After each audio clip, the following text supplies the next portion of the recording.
بسم اللہ الرحمن الرحیم۔ گمنام ہیرو کے معزز ناظرین السلام علیکم۔ دوستو لائک ضرور کر دیا کریں، شکریہ۔ آئیے چلتے ہیں کہانی کی طرف۔ مگر ان دونوں میں سے کسی کو یقینی طور پر یہ معلوم نہیں تھا کہ ماروتی نے جب بایا جی کے سامنے زبان کھولی تو اسے کھوکھلے الفاظ کی مار نہیں دی تھی۔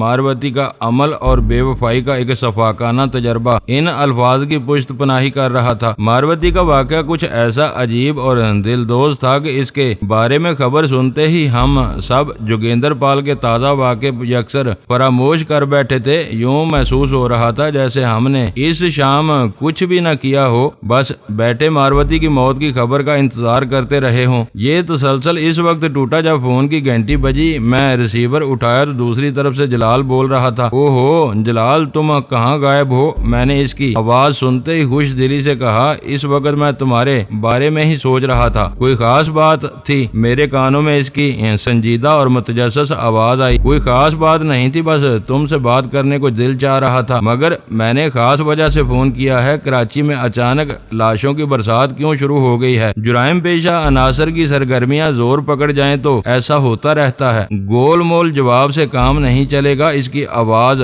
تفکر آمیز تھی۔ شہر میں امن و امان کے حالات بہت بہتر ہیں۔ کوئی گروپ کسی کے خلاف محاذ آرا نہیں ہے، لیکن ایک مخصوص حلقے کے لوگ مارے جا رہے ہیں۔ میں ان کڑیوں کو یکجا کرنے سے قاصر ہوں۔ تم کن لوگوں کے حوالے سے بات کر رہے ہو؟ میں نے نرمی سے پوچھا۔ کرشن کمار، ہری چند اور میجر بخشی تک سب ٹھیک تھا۔ ہم سے جگدیش موہن کی خودکشی کے بارے میں بات ہوئی تھی، مگر کل رات اس کے بھائی روی موہن کی لاش ملی ہے۔ اس کی آواز میں شکوہ پنہاں تھا، جیسے اسے ہم پر کوئی شبہ ہو۔ میں نے اس کی بات کاٹ دی۔ مخصوص حلقے سے اگر تمہاری مراد یہ ہے کہ جگدیش کے بعد روی بھی مارا گیا تو یقین رکھو کہ ان معاملات میں ہمارے ہاتھ بالکل صاف ہیں۔ تمہیں معلوم ہے کہ جگدیش کی خودکشی اس کا گھریلو معاملہ تھا۔ روی کو جوگیندر پال نے مروایا ہے۔ اس بار جلال نے مضطربانہ انداز میں قطع کلامی کرتے ہوئے کہا، یہ تم کیسے کہہ رہے ہو؟ اس وقت میں جوگیندر کے بارے میں ہی بات کرنا چاہ رہا تھا۔ تم اس تک کیسے پہنچ گئے؟ شہر میں یہ سب کچھ کیا ہو رہا ہے؟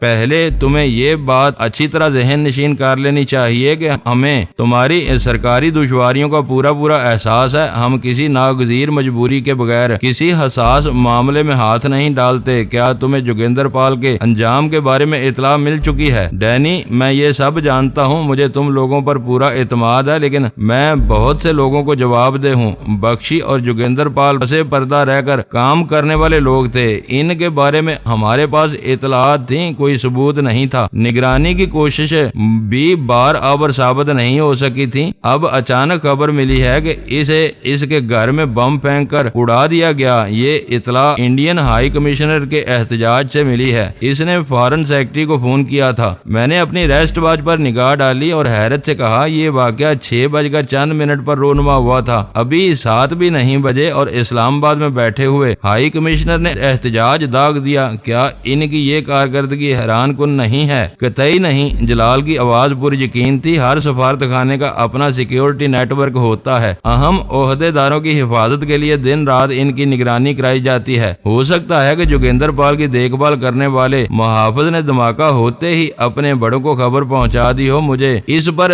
ذرا بھی حیرت نہیں ہے۔ تشویش یہ ہے کہ اب ہم کیا لائن آف ایکشن اختیار کریں گے؟ چند روز پہلے اسلام آباد میں بم کا ایک دھماکہ ہوا تھا، کئی آدمی مارے گئے تھے۔ ہم نے کیا کر لیا؟ اتفاق ہے کہ اس بار جوگیندر پال ایک دھماکے کے نشانہ بنا ہے۔ اس پر ہم ہمدردی اور افسوس کے اظہار کے سوا کیا کر سکتے ہیں؟ دہشت گردی اور ٹارگٹ کلنگ میں بہت فرق ہوتا ہے۔ یعنی جوگیندر پال کے گھر کو تاک کر نشانہ بنایا گیا ہے۔ تمہارے لب و لہجے سے صاف ظاہر ہو رہا ہے کہ تم اس بارے میں اور کچھ بھی جانتے ہو۔ مجھے بتاؤ کہ یہ سب کیسے ہوا؟ اس جیسا محتاط آدمی کس کی نظروں میں آ گیا؟ یہ میجر بخشی والے واقعے کا تسلسل ہے۔ جوگیندر کو کسی طرح پتا چل گیا کہ روی شہر کے کس اسپتال میں چھپا ہوا ہے۔ اس نے کرائے کے 2 آدمیوں کو وہاں بھیجا اور انہوں نے میرے نام کا دھوکہ دے کر روی کو اغوا کر لیا۔ اسے مارنے کے بعد وہ دونوں اسی اسپتال سے واپسی پر مجھے گھیرنے میں کامیاب ہو گئے۔ میں کل شام موت کے منہ میں جانے سے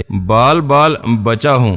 وہ مجھے شہر سے دور ایک ویرانے میں لے گئے تھے۔ لانڈی سے آگے ایک ویران اور غیر آباد علاقے سے درندوں کی نوچی ہوئی 2 لاشیں ملی ہیں، کیا وہ بھی اسی سلسلے کی کڑیاں تھیں؟ اس نے تحیر زدہ آواز میں میری بات درمیان سے اچک لی۔ بگڑ جانے کی وجہ سے وہ دونوں لاشیں ابھی تک شناخت نہیں ہو سکی ہیں۔ ان میں سے ایک کا نام جیکب گینڈا عرف استاد ہے، دوسرا ارجن ہے۔ آخری لمحات پر ان کے ستاروں نے ان کا ساتھ نہ چھوڑا ہوتا تو ان کے بجائے وہاں سے میری بگڑی ہوئی لاش ملتی۔ انہوں نے میرے چہرے کو اتنی بے رحمی سے تشدد کا نشانہ بنایا کہ میرے صورت مسخ ہو کر رہ گئی ہے۔ شاید میں کئی دن تک بھارت کے لیے روانہ ہونے کے قابل نہ ہو سکوں۔ جوگندر نے میرا پورا بندوبست کیا تھا، میں نے سپاٹ لہجے میں اسے بتایا۔ شہر میں کوئی نئی لہر نہیں چلی، چاروں واقعات ایک ہی سلسلے میں جڑے ہوئے ہیں۔ جلال کی آواز سے اطمینان جھلک رہا تھا۔ مجھے غصہ تھا کہ یوں محسوس ہو رہا تھا جیسے کراچی میں انٹیلیجنس بیورو والے سو رہے ہوں، انہیں سر پیر کا کچھ علم نہیں تھا۔ مجھے یہ سن کر صدمہ ہوا کہ انہوں نے تمہارے ساتھ بدسلوکی کی۔ چہرے پر کوئی گہرا زخم تو نہیں آیا؟ زخم کوئی نہیں ہے، نیل پڑے ہیں، کچھ خراشیں آئی ہیں اور ورم ہے، بس چہرہ بگڑا ہوا ہے، میں نے ہنس کر کہا۔ میں نے جان بوجھ کر وہ مار کھائی تھی، ایسے چہرے کے ساتھ سفر کیا تو میں ہر ایک کی نگاہوں کا مرکز بن کر رہ جاؤں گا۔ جوگندر والے واقعے کی تفصیلات بتاؤ، وہ تمہارے سامنے کیسے آ گیا؟ جلال نے دوبارہ جوگندر کا ذکر چھیڑ دیا۔ وہ خود خم ٹھونک کر میدان میں نہیں اترا تھا، اس تک پہنچنے میں ہمیں دانتوں پسینہ آ گیا تھا۔ مجھے گمان تک نہیں تھا کہ آخری سرے پر اس سے سامنا ہوگا۔ بس ہم چھان بین کر رہے تھے کہ ایک بنگن کی مدد سے اس کا نام سامنے آیا تو ہمارے پاس سوچنے سمجھنے کا وقت نہیں تھا۔ میں نے موقع ضائع کیے بغیر اس کے گھر میں ریموٹ کنٹرولڈ بم نصب کر دیا تاکہ اس کے کچھ سوچنے سمجھنے سے پہلے معاملہ نمٹ جائے۔ اپنی تمام تر تشویش کے باوجود جلال اس معاملے میں دلچسپی لینے پر مجبور تھا۔ بنگن کے ذریعے عقدہ کشائی کی بات اس کی سمجھ میں نہیں آ سکی۔ میری متعدد وضاحتوں کی بعد پورے حالات اس کی سمجھ میں آئے تو وہ قائل ہو چکا تھا کہ میں نے جو فیصلہ کیا اس میں کسی رد و بدل کی گنجائش نہیں تھی۔ جوگندر پال کو زندہ چھوڑ دیا جاتا تو وہ میرے لیے زیادہ خطرناک ہو سکتا تھا۔ اسے سب سے بڑا فائدہ حاصل تھا کہ اسے مقامی مجرموں کا تعاون حاصل تھا۔ استاد جیکب اور ارجن کی موت کی خبر ملنے کے بعد وہ ہمارے خلاف کسی اور کو میدان میں اتار سکتا تھا۔ مسئلہ یہ تھا کہ سرکاری سطح پر جوگندر پال کی موت کے رد عمل کا کس طرح سامنا کیا جائے۔ جب تک جلال بے خبر تھا، قدرے برہم اور مایوس تھا، لیکن تیزی سے رونما ہونے والے واقعات کے الجھاؤ سے آگاہ ہونے کے بعد وہ میری اس رائے سے متفق ہو چکا تھا کہ اس واقعے پر گول مول اور معذرت خواہانہ رویہ ہی وقت کا تقاضا تھا۔ اگر وہ لوگ اپنی سرزمین پر کسی اشتعال کے بغیر کوئی جوابی کارروائی کرتے تو اسے روکنا ناممکن تھا۔ جلال اس بارے میں پوری یقین تھا کہ ان دنوں بھارتی سرزمین پر کوئی پاکستانی خفیہ مشن مصروف نہیں تھا اور نہ ہی کوئی پاکستانی سیکرٹ ایجنٹ کشت و خون کے کسی اندیشے سے دو چار تھا۔ اس کے باوجود بھارتی کوئی حرکت کار گزرتے تو وہ مجبوری تھی۔ اس بارے میں خاص طور پر امریکیوں کا کیا رد عمل ہے؟ ایک طویل مذاکرے کے بعد میں نے جلال سے پوچھا۔ کوئی سرکاری طور پر ایسے واقعات کی حمایت اور سرپرستی نہیں کر سکتا۔ ہم بھی اس واقعے کی بھرپور مذمت کریں گے۔ ابھی تازہ ترین واقعہ ہے، وقت گزرنے کے ساتھ دوسروں کا رد عمل سامنے آئے گا، شاید امریکیوں کا رویہ زیادہ سخت ہوگا۔ وہ کینہ پرور ہیں، میں نے ہنستے ہوئے کہا۔ وہ بوب رافیل والا قصہ برسوں تک نہ بھول سکیں گے اور اس کی رہائی کے لیے امریکی صدر کو بہت خفت اور سبکی اٹھانی پڑی تھی۔ جمی اور ڈیوڈ کے معاملے میں بھی ان کا وہ بغض کار فرما رہا۔ سخت پاکستانی جواب نے انہیں اور بھڑکا دیا ہوگا۔ پاکستان کا جوابی مراسلہ ایک شاہکار ہے۔ سارے سفارتی آداب کو ملحوظ رکھتے ہوئے ایسے حقائق قلم بند کیے گئے ہیں کہ امریکی ناچ اٹھے ہوں گے۔ یہاں تک لکھ دیا گیا ہے کہ بعض امریکی اہلکاروں کی غیر ذمہ داری، نااہلی اور اپنی حدود سے تجاوز کی وجہ سے بیچارہ امریکی صدر رات کو اپنی مرضی کی نیند نہیں لے سکتا۔ ایسے بیہودہ افسروں کی کھال بچانے کے لیے نا وقت اپنے آرام دہ بستر سے نکل کر دوسرے سربراہان مملکت کو فون کرنا پڑتا ہے۔ یہ واقعی ہمت کا کام ہے، میں نے ستائشی لہجے میں اعتراف کیا۔ امریکی صدر نے فون پر زبانی گفتگو کر کے وہ قصہ نپٹایا تھا۔ مراسلے کے ذریعے اس واقعے کو ریکارڈ کا ایک حصہ بنا دیا گیا۔ وہ ضرور تلملا اٹھے ہوں گے اور جوگیندر پال کے واقعے پر اپنے دل کی بڑاس نکالیں گے۔ اس سے کوئی فرق نہیں پڑے گا۔ اعلیٰ سطح پر یہ سمجھ لیا گیا ہے کہ ہم کچھ بھی کر لیں، آنے والے چند سال تک امریکی سرد مہری برقرار رہے گی۔ امریکیوں کی اصل برہمی ہمارے جوہری اور دفاعی منصوبوں پر ہے۔ وہ انہیں غیر پیداواری، غیر فلاحی اور بے مصرف قرار دیتا ہے۔ وہ لوگ چھوٹے چھوٹے معاملات میں بھی ہماری مخالفت کا موقع ہاتھ سے نہیں جانے دیتے۔ ان سے کسی فلاح کی امید رکھنا بے سود ہے۔ بات ہماری مخالفت پر ختم نہیں ہو جاتی۔ وہ ہمارے سب سے بڑے حریف کے حامی، مددگار اور ہم نوا بنے ہوئے ہیں۔ جس دن ہمارے اس حریف کے حوصلے پست ہو گئے، بہت کچھ سنور جائے گا۔ مگر مجھے یہ سن کر افسوس ہوا کہ تم نے بھارت جانے کا ارادہ کچھ دنوں کے لیے ملتوی کر دیا ہے۔ میں نے تمہاری روانگی سے بہت سی اور امیدیں وابستہ کی ہوئی ہیں۔ مجبوری ہے، میں ہوش میں تھا اور مصلحت کی وجہ سے ان دونوں کے تھپڑ کھا رہا تھا۔ تم میری حالت کا اندازہ لگا سکتے ہو۔ ایسے بگڑے ہوئے چہرے کے ساتھ میں خود بھی تمہیں بھارت جانے کا مشورہ نہیں دوں گا۔ جلال نے جلدی سے کہا، مجھے صرف اتنا بتا دو کہ تم کب تک لاہور آنے کے قابل ہو سکو گے۔ میں اپنی مصروفیات اسی حساب سے آگے پیچھے کر لوں گا۔ میں اب بھی سفر کے قابل ہوں، میں نے زور دے کر کہا۔ بھارت میں لوگ حیرت سے میرے زخمی چہرے کی طرف دیکھیں گے۔ لاہور اپنا شہر ہے، وہاں مجھے اس بات کی کوئی پرواہ نہیں ہوگی۔ ہو سکتا ہے کہ میں کل ہی وہاں پہنچ جاؤں۔ کل کس وقت پہنچ رہے ہو؟ اس نے مسرت امیز لہجے میں سوال کیا۔ میں اپنے آدمیوں کو ہدایت دے دیتا ہوں، یہ میرا طے شدہ پروگرام نہیں ہے۔ جب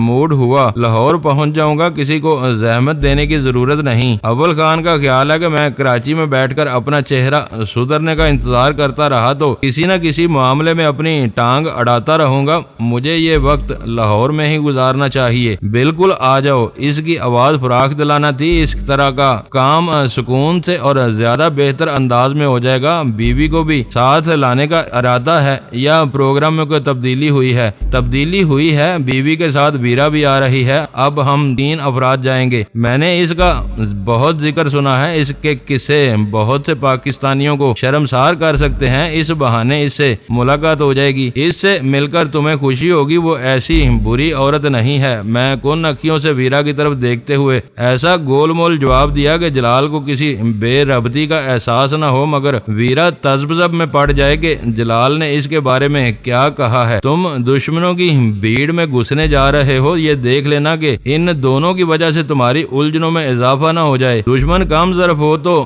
عورت بہت بڑی کمزوری اور مجبوری بن جاتی ہے۔ کوئی عورت کتنی ہی دلیر کیوں نہ ہو، آخر عورت ہی ہوتی ہے۔ یہ بات میں نے سمجھانے کی کوشش کی تھی لیکن کامیاب نہ ہو سکا۔ تم لاہور آؤ گے تو اپنی سی کوشش بھی کر لینا، ٹھیک ہے؟ پروگرام طے ہو جائے تو مجھے فون پر آگاہ کر دینا۔ گفتگو کا سلسلہ وہیں منقطع ہو گیا۔ جلال سے کوئی نئی بات معلوم نہیں ہو سکی تھی۔ مجھے بھارتیوں کی طرف سے بدترین رویے کی توقع تھی۔ انہوں نے جو کچھ کیا تھا وہ میرے اندازوں سے کم تھا۔ جوگیندر پال کی موت اور ماروتی کی خودکشی کے بعد یوں محسوس ہو رہا تھا جیسے ایک مدت سے رونما ہونے والے واقعات کا سلسلہ یکا یک ختم ہو گیا ہو۔ میدان میں ہمارے سامنے کوئی حریف نہیں تھا۔ ہمارے بارے میں سینہ بے سینہ سفر کرنے والی معلومات کا سلسلہ جوگیندر پال کی ذات پر آ کر رک گیا تھا۔ یوں تو بھارتی سیکرٹ سروس راہ کے لیے کام کرنے والے اور امریکی ایجنٹ ہم سب کے لہو کے پیاسے تھے، لیکن ان کے پاس ہمارے ناموں کے سوا کوئی سراغ نہیں تھا۔ فون نمبر کی صورت میں جو سراغ میجر بخشی تک پہنچا تھا وہ اس کے سینے میں دفن ہو گیا تھا۔ جوگیندر اس گھڑی کے آخری سرے پر تھا۔ اسے شاید وہ فون نمبر بھی معلوم نہیں تھا، مگر وہ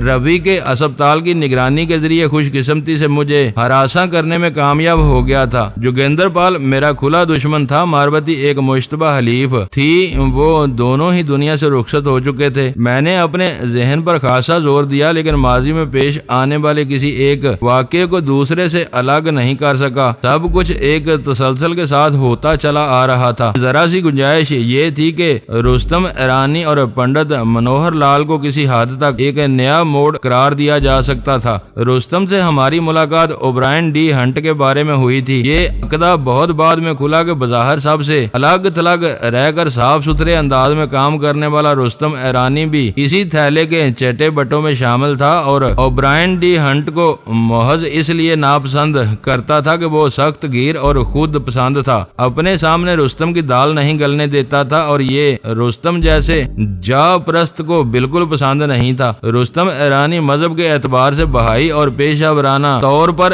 اسرائیلی سیکرٹ سروس موساد سے قریب تر تھا۔ وہ ختم ہوا تو احتجاجی بیانات کے طوفان میں اکرم الہی کی فریڈم انٹرنیشنل نظروں میں آئی، جس پر امریکہ کی فورڈ فاؤنڈیشن سرمایہ کاری کر رہی تھی۔ فریڈم کے معاملات خریدے تو حیدرآباد میں قائم صحرا نامی NGO کا نام سامنے آیا۔ اس کا کرتا دھرتا مراد ظریف تھا۔ ان دنوں پریس میں NGOز کی زیر زمین ملک دشمن سرگرمیوں کے بارے میں بہت کچھ چھپ رہا تھا۔ فریڈم انٹرنیشنل اور صحرا کے معاملات کی چھان بین کے دوران میں پتہ چلا کہ وہ سب افسانے نہیں تھے، غیر سرکاری سطح پر چلائے جانے والے بہت سے نام و نہاد فلاحی ادارے ملک دشمن سرگرمیوں میں ملوث پائے گئے تھے اور ان کے خلاف ایک الگ اور خصوصی آپریشن کی ضرورت ناگزیر ہو چکی تھی۔ شاید ہم لوگ بھی ایسے اداروں کی بے خونی میں لگ جاتے، لیکن جب مقامی موہروں کو کٹ پتلی کی طرح نچانے والے انڈین کمانڈو کرشن کمار کا نام سامنے آیا تو ہماری ساری توجہ اس کی طرف مبذول ہو گئی۔ NGOز والا معاملہ جہاں تھا وہیں رہ گیا۔ ہم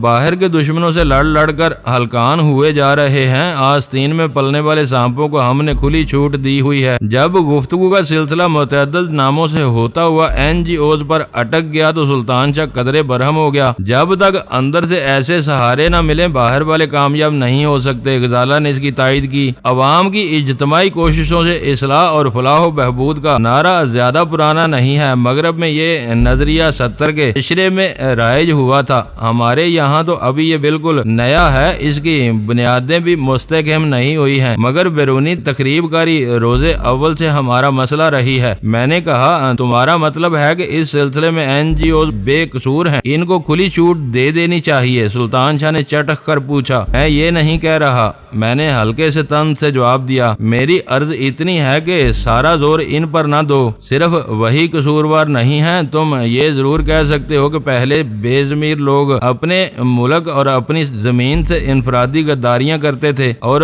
چوروں کی طرح چھپتے پھرتے تھے، اب ان کے سینے کے باندھ کھل گئے ہیں۔ اکرم الہی، مقبول چودھری اور مراد ظریف جیسے لوگ سینہ تان کر گھومتے ہیں، وہ خود ہی نہیں بکتے، اپنے سادہ لو رضاکاروں تک کا سودا کر لیتے ہیں۔ ایسے لوگوں کی مدد سے دشمنوں کو اپنی تخریبی سرگرمیاں جاری رکھنے کے لیے منظم اور باقاعدہ پلیٹ فارم میسر آ جاتے ہیں۔ تم خود اپنی بات کی تردید کر رہے ہو، کیا یہ کوئی چھوٹا ظلم ہے؟ ایک شخص اور ایک ٹیم میں بہت فرق ہوتا ہے۔ آپ نے 3 نام لیے، ان تینوں میں سے کوئی بھی اب اس دنیا میں نہیں ہے۔ سلطان شاہ کی بات پوری ہوتے ہی غزالہ بولنے لگی۔ انہیں آزادی حاصل تھی تو رستم ایرانی کے واقعے پر فریڈم انٹرنیشنل کے احتجاجی بیان بڑی بڑی سرخیوں کے ساتھ چھپے تھے۔ آپ لوگ ان کی طرف متوجہ ہوئے تو ان کے احتجاج کے غبارے سے ساری ہوا نکل گئی، وہ آج تک دوبارہ سر نہیں اٹھا سکے۔ جاسوسی اور جوابی جاسوسی، دہشت گردی اور اس کی جوابی کارروائیاں، ان سب کی تاریخ بہت پرانی ہے۔ ویرا نے زبان کھولی۔ ایسی کارروائیاں صرف دشمنوں کے خلاف نہیں ہوتی، دوستی کی آڑ میں بھی ہوتی رہی ہیں۔ تم ٹھیک کہہ رہی ہو، سلطان شاہ نے استضافیہ انداز میں لقمہ دیا۔ امریکی ہمیشہ ہمیں اپنا دوست قرار دیتے رہے ہیں، امریکہ میں بھی یہی سب ہوتا رہتا ہے۔ ویرا اس کے طنز کا برا منائے بغیر بولی۔ آج بھی امریکہ کی جیلوں میں سینکڑوں ایسے امریکی سڑ رہے ہوں گے جن پر دشمن قوتوں کے لیے کام کرنے کے سنگین الزامات عدالتوں میں زیر سماعت ہیں۔ غداری کے واقعات دنیا بھر میں ہوتے رہتے ہیں۔ اول خان نے اعتراف کیا، جب تک دنیا میں لالچ کا وجود ہے ایسے واقعات رونما ہوتے رہیں گے، انہیں دنیا کی کوئی طاقت نہیں روک سکتی۔ کلیدی بات وہی ہے جو ڈینی نے کہی ہے۔ اوہ، تو تم نے بھی کچھ کہا تھا؟ ویرا نے تمسکرانہ انداز میں اپنی بمیں اچکا کر کہا۔ ذرا اپنی بات دہرا دو۔ مجرمانہ مقاصد کے لیے کام کرنے والی NGOز کا صفایا ہونا ضروری ہے، اول خان نے فیصلہ کن لہجے میں کہا۔ بلا وجہ اتنی بحث ہوئی؟ سلطان شاہ منہ بنا کر بولا۔ میں نے بھی یہی بات کہی تھی۔ اس کا مطلب یہ ہوا کہ اب لاہور روانگی تک ہمیں کراچی میں کوئی نہ کوئی مصروفیت مل جائے گی؟ غزالہ ہنس کے بولی۔ یہ گند صرف کراچی میں نہیں ہے، پورے ملک میں پھیلا ہوا ہے۔ اول خان بولا۔ NGOز کو ہوشیاری اور مکاری سے چلایا جائے تو یہ بہت نفع بخش دھندا ہے۔ بہت سے لوگ لوگ دیکھتے ہی دیکھتے لاکھ پتی ہوئے ہیں۔ ایسے ادارے تیزی سے دیہاتوں تک پھیل رہے ہیں۔ دیہی NGOs میں کیسے عیار اور چالاک آرگنائزر کیوں نہ ہوں، وہاں زیادہ سے زیادہ مالی گھپلے اور بدعنوانی ہی ہو سکتی ہے۔ غداری، دہشت گردی اور ملک فروشی جیسے جرائم کے لیے شہری ٹھکانے ضروری ہیں۔ ویرا نے اپنی بے لاگ رائے دی۔ اس لیے کراچی ہی سب سے بہتر شہر نظر آتا ہے۔ ہمیں اپنے کام کی ابتدا یہیں سے کرنی چاہیے، میں نے ہنس کر کہا۔ ہرگز نہیں، اب تم کراچی میں نہیں رکو گے، شام کی پرواز سے لاہور کے لیے روانہ ہو جاؤ گے، اول خان نے زور دے کر کہا۔ تم چاہو تو وہاں 1-2 مہینے رہ سکتے ہو، میں تمہیں یہاں نہیں الجھانا چاہتا۔ جب یہاں کام ہی نہیں رہا تو ہمارے رہنے یا نہ رہنے سے کیا فرق پڑے گا؟ اس بارے میں مجھے تمہارے کسی مشورے کی ضرورت نہیں۔ کام نہیں ہوتا تو تم خواہ مخواہ چھیڑ چھاڑ شروع کر دیتے ہو۔ جان اسمتھ اب بھی کراچی میں ہے اور اس کے فون نمبر ہم سب کے علم میں ہے۔ اب یہاں کوئی کشت و خون نہیں ہوگا۔ شاید تم جلال کی مشکلات کے بارے میں فکر مند ہو، ویرا نے اس سے پوچھا۔ صرف جلال ہی نہیں، ان حالات کی وجہ سے ساری ایجنسیاں دباؤ میں ہوں گی۔ وزارت داخلہ پر وقت پڑا ہوا ہوگا، دفتر خارجہ والے بھی مشکل میں گرفتار ہوں گے۔ اندر کی کہانیاں اور ہمارے مجبوریاں کسی کے علم میں نہیں ہے۔ جوگیندر پال کا قتل اور موہن خاندان میں ہونے والی 3 اموات سب کے سامنے ہیں۔ کسی کو سر پیر کا پتہ نہیں ہے تو وہ پریس اور میڈیا کا سامنا کس طرح کریں گے؟ خوب، آج تو تم بھی کوئی ذمہ دار سرکاری افسر معلوم ہو رہے ہو، میں نے کہا۔ ہمیں کوئی نہیں اپناتا، لیکن یہ ایک ٹھوس حقیقت ہے کہ اسپیشل ٹاسک فورس کو سرکاری ذرائع سے فنڈز ملتے ہیں۔ اول خان نے جذباتی لہجے میں جواب دیا۔ میں دوسروں کی مجبوریوں سے کبھی غافل نہیں رہتا۔ اگر